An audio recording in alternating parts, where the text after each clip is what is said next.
guys have some money. And, when we think about that, elite wide receivers have done such a great job. You look at your former player in A.J. Brown and what that means. What's the kind of thought process going in that direction moving forward? Well, again, we talked about this passer rating efficiency in which we throw the football, right? You don't have to throw it 50 times.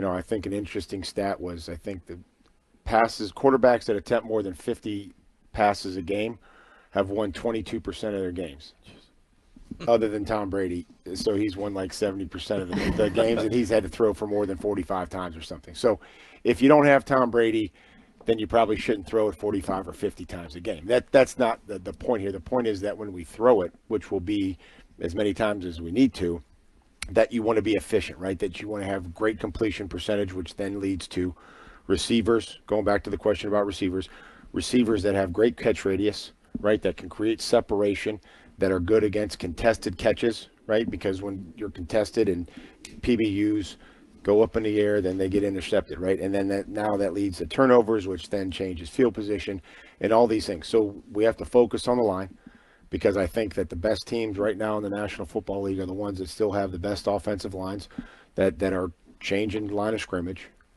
protecting the passer, have versatility in a run game, can run a zone scheme, can run a gap scheme, because I don't think you can just major in just saying zone, right? Because teams that penetrate and disrupt the zone play, you got to be able to find ways to double and move gaps and change gaps and force them to move positions. So with that being said, want to focus on some of those areas. Offensive line, we'll take a look and see what skill we have here at receiver and give everybody a new opportunity to kind of come in. It's a clean slate.